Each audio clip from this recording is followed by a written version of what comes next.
The Fly Fishing Odyssey. Hello everybody, I'm Alan and welcome to the Fly Fishing Odyssey at risetheory.com. Today I want to discuss some techniques that will allow you to effectively fish a fly pattern that is very close to my heart. This fly represents an insect that is very important to a trout summer diet and deserves the attention of every person holding a fly rod. That fly is the beetle. If you're planning to fish during the summer months, it is vital that your terrestrial box is well stocked with beetle patterns ranging from size 8 all the way down to size 20. Beetles make excellent searching patterns. In fact, during a hot summer's afternoon, when everybody else is back at camp eating lunch, you can use your beetle to systematically search a river. You'll be happy with your results.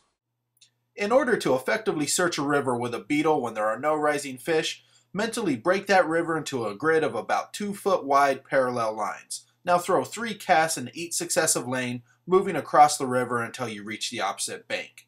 Then move upstream and repeat that process all over again. Employing this technique is important because many anglers mistakenly only hit the banks while fishing the beetle. But beetles have wings and they end up in the middle of the river as well, and that's why you should systematically fish the entire water. Also, it's important to remember when you're fishing the beetle, it's not a delicate mayfly. More often than not, beetles, as with most terrestrials, end up on the water by accident. And many times they crash land on the water. So fish your beetle accordingly!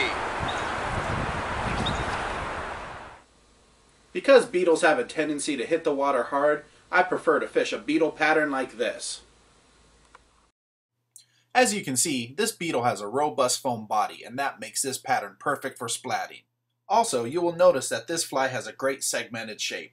I personally believe that it's these segments that are a major trigger for this fly.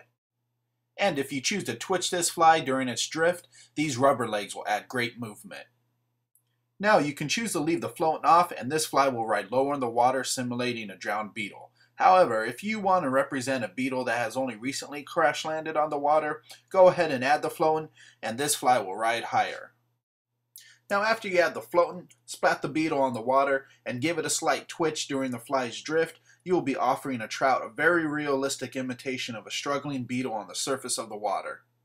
Now you may not always want to do the splat and twitch technique. Sometimes a simple cast and dead drift will do the trick. And if you're fishing a very spooky trout, a CDC beetle pattern may be what the doctor ordered. Another technique I'd like to discuss with you is something I like to call the bank slap. To perform the bank slap, simply cast your fly directly onto the bank. This can be risky, and normally you'd want to avoid this situation, but if you nail it, then give your line a quick strip and pop that beetle right in the water next to the bank. This is a great way to simulate a beetle falling off a rock or a stick on the bank and ending up in the water. So I hope that you have found these tips useful. You can find videos on how to tie the 2 beetle patterns that I've discussed at risetheory.com. Thank you for watching the Fly Fishing Odyssey, and remember, I go where bait fishermen can't.